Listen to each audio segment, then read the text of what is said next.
Asian cup বাছাইয়ে আগামীকাল সন্ধ্যা ৭টায় সিঙ্গাপুরের বিপক্ষে মাঠে নামছে হামজা জামালরা। এই ম্যাচে জয়ের বিকল্প দেখছেন না বাংলাদেশের স্প্যানিশ কোচ হ্যাভিয়ার ক্যাব্রেরা। দেরিতে ক্যাম্পে যোগ দিলেও দলের সবার সাথে ভালোভাবেই মানিয়ে নিয়েছে সমিত সোম। নিজের খেলা নিয়ে অনিশ্চয়তা থাকলেও ঘরের মাঠে আরও একটি জয় দেখতে চান অধিনায়ক জামাল ভুঁইয়া। এতদিন প্রত্যাশা আর প্রাপ্তির ব্যবধান ছিল বিস্তর, তবে হামজা সমিতদের আগমনে সেই ব্যবধান ঘুচেছে অনেকটাই। দলটাও গেঁথেছে এক সুতোয়।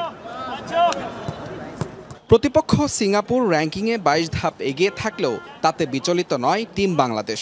হিসাবটাও সহজ, ক্যাব্রেরার একাদশ যে এখন তারকায় ঠাসা। কাকে রেখে কাকে খেলাবেন সেই মধুর যন্ত্রণায় একমাত্র অস্বস্তির নাম আক্রমণ ভাগ। চমৎকার একটি প্রস্তুতি ম্যাচ খেলেছি। ভুটান ম্যাচ আমাদের অনেক।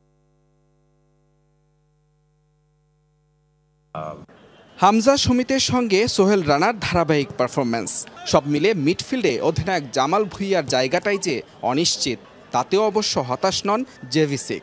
সতীর্থদের কাছে জানিয়ে রাখলেন জয়ের আবদার। Tomorrow is the moment to show these expectations to the people and to the fans and to ourselves and to our family. So of course we have high expectations and of course we want to win. That's the most important thing for us.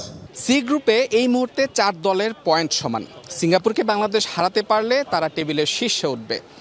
মাঝমাঠ এবং wing defence সব জায়গায় দুদল কিন্তু সমানে সমান। তবে Singapore একটা জায়গায় এগিয়ে, সেটি নাম্বার 9 পজিশনে। সেখানে আছেন ফান্দি। তবে বাংলাদেশের সেই রকম অর্থে যেন এই নাম্বার 9 নেই, তাই ব্যবধানটা হবে ঠিক এই পজিশনেই।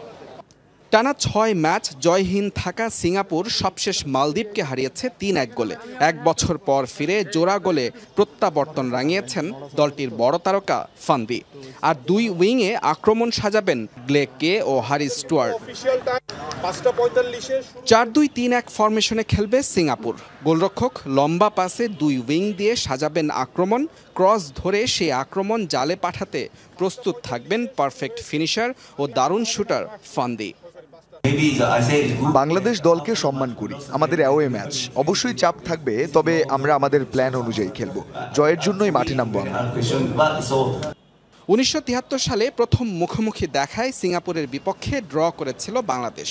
এরপর 2015 সালে সবশেষ দেখায় 2-1 গোলে হেরেছে লাল সবুজের প্রতিনিধিরা। মুজরিম বিন তারেক, যমুনা স্পোর্টস, জাতীয় স্টেডিয়াম, ঢাকা।